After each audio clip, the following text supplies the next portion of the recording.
Bienvenidos al oasis de paz en medio del estrés. Jesús dedicando tiempo para predicar la palabra a la comunidad y en otro momento también específico para sus discípulos, preparándolos. Lucas 11.1, por favor. Lucas 11.1, donde le dicen a Jesús: enséñanos a orar. Enséñanos a orar. Enséñanos a orar. Lucas 11.1. Lucas 11.1. Enséñanos a orar. La anotan en su cuaderno. ¿Quién te ha enseñado algo? ¿Quién te ha enseñado algo? ¿Quién te ha enseñado algo? Puede ser que alguien diga: alguien me enseñó a cantar, a predicar, a tocar la guitarra, a hacer mole poblano, X. ¿Quién te ha enseñado algo? Pero a la vez, la otra cara de la moneda es: ¿qué has enseñado? ¿Qué has enseñado? ¿Quién te ha enseñado algo? La otra cara de la moneda: ¿qué has enseñado? Puede ser que alguien diga: pues yo cuando me río enseño los dientes. Pues no se trata de eso, no se trata de eso. No que no sonría uno, sino ¿qué has enseñado? ¿Qué has enseñado? Puede ser que alguien diga: pues yo le enseñé a esta persona a leer la Biblia, por ejemplo. O yo le enseñé a alguien a cosas de carpintería, o de albañilería, o de pintura, o X. Entonces, por un lado, ¿quién te ha enseñado algo? Por otro lado, ¿qué has enseñado? Puede ser que uno diga: pues yo no sé nada de nada. Entonces, aún es tiempo de aprender. Aún es tiempo de aprender. Y en ese aprender, descubrir los talentos que uno tiene. Fundamental. 2. Demostración. Bueno, voy a citar estos puntos y luego ya iré uno por uno. Instrucción. Demostración. Instrucción en un contexto relacionado con la vida. Demostración en un contexto relacionado con la vida. Experiencia en un contexto relacionado con la vida. Asesoramiento en un contexto relacionado con la vida. Entonces, instrucción, subió al monte y fue predicando la palabra. Y le decían, Lucas 11.1, enséñanos a orar. Y entonces Jesús les dice: cuando ustedes hagan oración, digan así: Padre. No, le decían: los demás saben hacer oración, los discípulos de Juan el Bautista, pero tú no nos enseñas nada. Les predicas a los demás, ¿y nosotros qué? Enséñanos a orar. La canción respecto de los papás respecto de los hijos, una cosa fundamental será enseñar el amor de Dios, enseñar a los hijos a acercarse a la casa de Dios. Entonces ahí algo fundamental, enseñar. Una señora decía que tenía conflictos con su hija, una joven, porque decía: le invito a la iglesia, le invito al grupo juvenil, y ella no quiere asistir. Y la queja de la hija era, le decía a su mamá: ¿y por qué de pequeñita nunca me acercaste a la casa de Dios? ¿Por qué no fuiste sembrando en mí ese amor a Dios, ese amor a la palabra de Dios? Entonces el reto es ese. Dice Jesús: dejen que los niños se acerquen a mí. Es un reto que dura toda la vida. Entonces ir acercándose uno e ir acercando a la familia, a los hijos, acercarse como familia. Demostración en un contexto relacionado con la vida. Juan 13, 12, 15. Juan 13, 12, 15. Está situado en el Jueves Santo estando Jesús a la mesa, celebrando la Pascua judía, se levanta de la mesa, se quita su vestidura y ¿qué empieza a hacer? ¿Qué empieza a hacer? ¿Qué nos dice aquí Juan 13, 12, 15? ¿Qué empieza a hacer? Lavarles los pies, lavarles los pies. Empieza a lavarles los pies. Entonces no es nada más la predicación, no es nada más el discurso, es la demostración, es el ejemplo, es agacharse, quitarle las chanclas, los guaraches, agarrar agua, lavarle los pies. ¿Y cuál es la reacción de Pedro? Se incomoda, le dice que no, eso es para esclavos. ¿Y qué dice Jesús? Si no dejas que te lave, te puedes ir muy lejos. Y entonces dice, pues no únicamente los pies, sino la cabeza y todo. Y dice, con eso es suficiente. ¿Y qué más dice Jesús? Lo que me vieron hacer, tienen que hacerlo ustedes. Aunque ahorita no lo comprenden, lo entenderán más tarde. Si ahorita no les cae el 20, ya después lo entenderán. Haga lo mismo. Entonces, sí, la predicación, sí, el predicar a los hijos, sí, decirle cómo comportarse, pero el punto clave es poner el ejemplo, poner el ejemplo, poner el ejemplo. Manos a la obra, manos a la obra, manos a la obra. Demostración. Experiencia. Van buscando Marcos 6, 7. Marcos 6, 7. Experiencia. Marcos 6, 7. Marcos 6, 7. Marcos 6, 7. Y vamos a...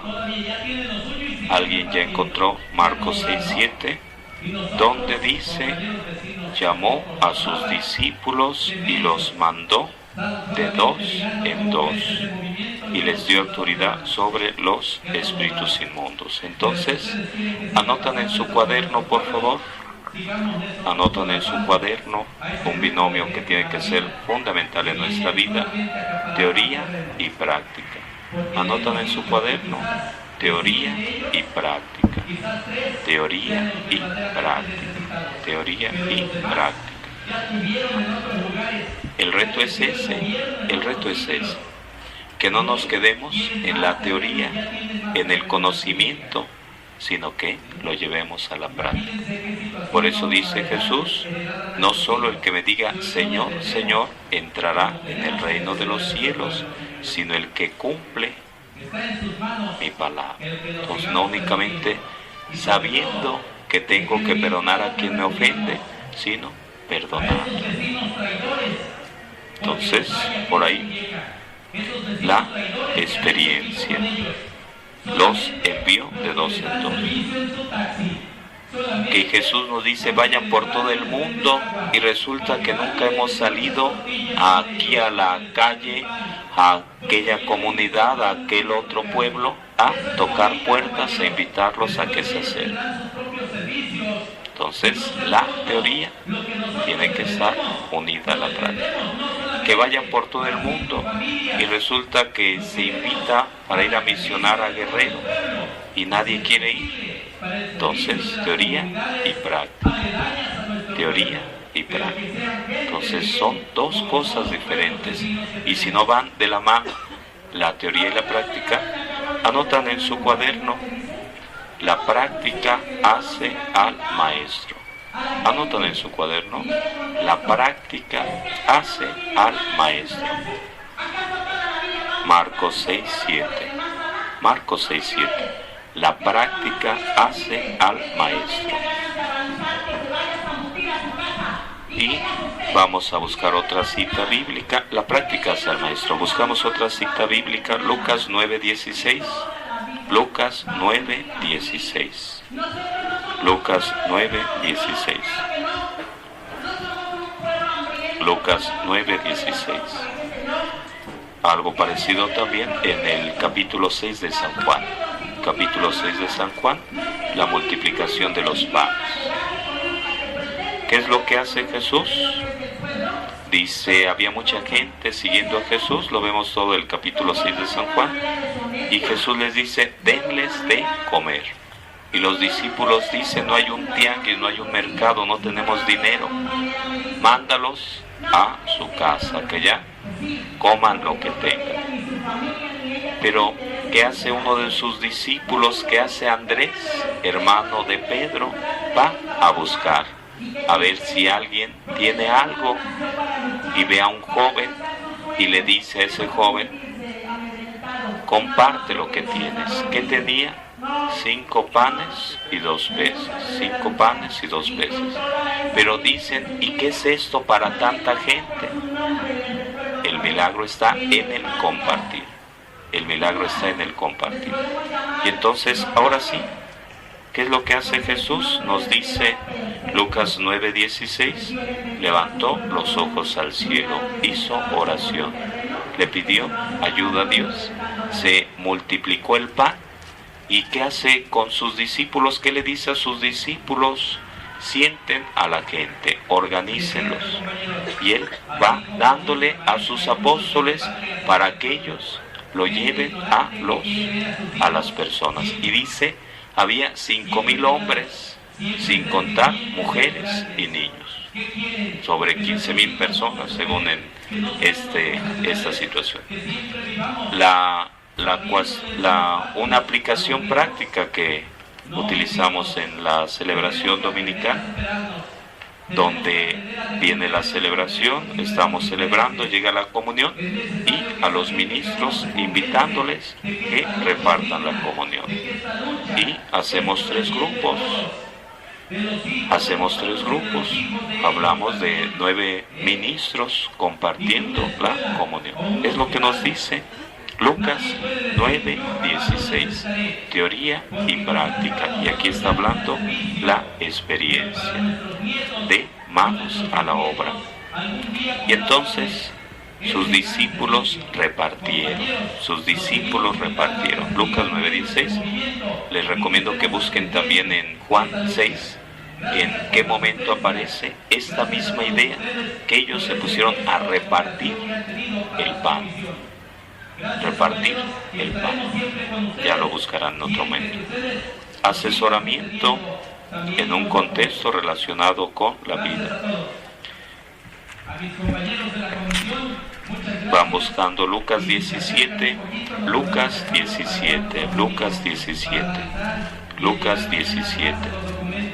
versos 18-21, Lucas 17. Lucas 17, versos 18 al 21. Lucas 17. ¿Qué dice Lucas 17? Y va a ser un poco antes, tendrán que ver en qué versículo antes habla de la expulsión de un demonio de una persona y cómo los discípulos no pudieron. Lucas 17. Se me hace que no corresponde. No corresponde. No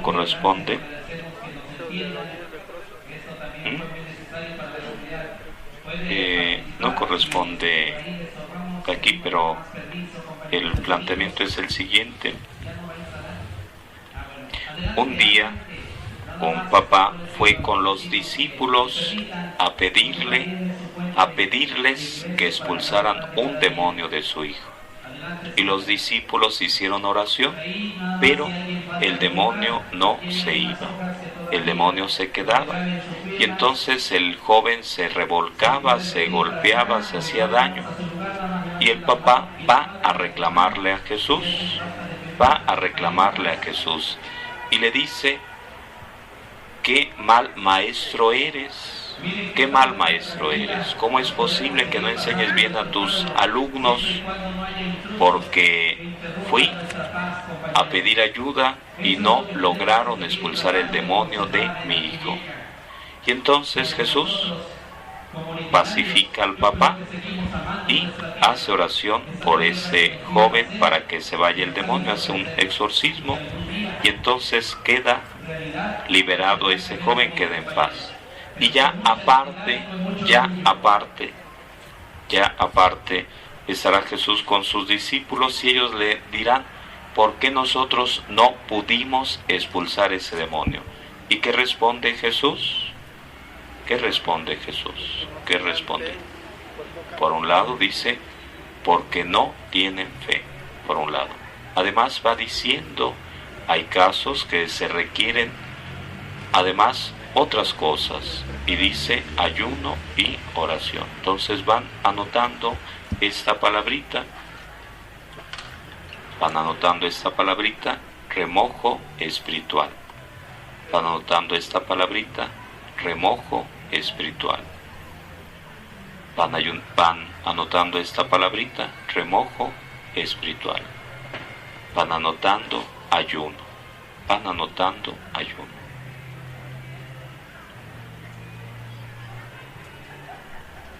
Anotan en su cuaderno: en este año, ¿cuántas veces has ayunado? En este año, ¿cuántas veces has ayunado? Y alguien preguntará: ¿y qué es eso del ayuno? Entonces, ¿qué es? Alguien que nos diga qué es eso del ayuno. Prepararse, estar en gracia, ¿no? Sí, pero antes de estar en gracia, ¿qué es eso del ayuno? Abstenerse de comer. Entonces no comer, no comer. Puede ser que uno en ese ayuno sea no comer nada de nada. Puede ser que tome agua nada más, o que una tortilla o algo, ya dependiendo de qué grado de ayuno. O puede ser que en ese ayuno, en lugar de 15 tortillas, uno dice: pues nada más me como 2. O en lugar de un plato con frijoles, pues dice mejor poquito. Entonces va por ahí. El ideal sería un ayuno más completo. Pero en este año, ¿cuántas veces has ayunado? Me decía una señora hace rato, dice: pues hablaba con mi esposo porque no podía ir a llevarle la comida, y le decía: pues mira, estamos en esta situación, no puedo llevarte la comida porque tengo X cosas que hacer, y ya cuando llegue ya te doy la comida. Y entonces dice que el marido aceptó, y ya en la tarde, cuando llegó a la casa, le decía a su esposa: mira, me puse a ayunar, ofrecí este ayuno y no pasé hambre.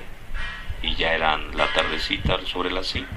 Entonces va por ahí el ayuno como un ofrecimiento, no el ayuno como una situación estética, no, sino el ayuno como algo espiritual, como ese dominio de uno mismo, o como dice Jesús: no solo de pan vive el hombre, no solo de pan vive el hombre. Entonces decía Jesús: les falta fe, pero además hace falta ¿qué?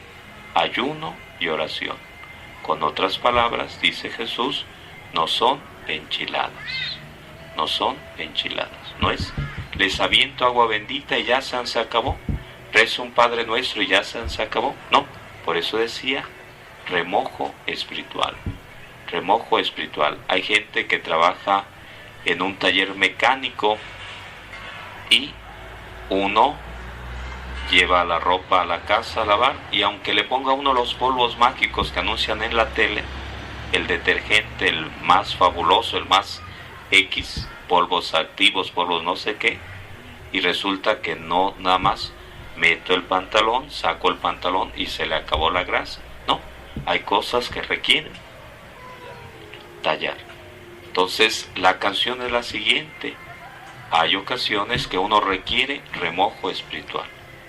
Y ese remojo espiritual no es a la primera: ya vine a misa el domingo, y 3 meses después regresa uno.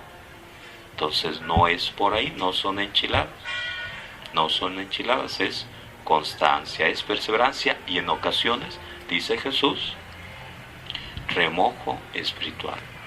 Remojo espiritual. Seguimos.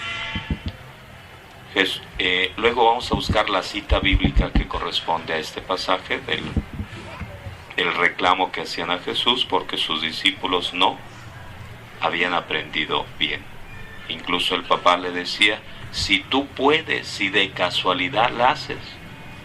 Y dice Jesús, claro que puedo, pero bájale. Jesús empleó 12 factores para poder dejar su legado.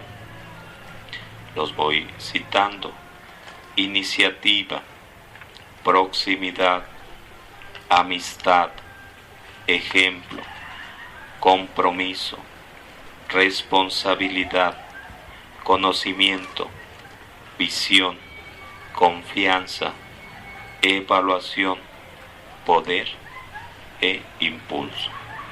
Iniciativa, Lucas 6, 12, 13.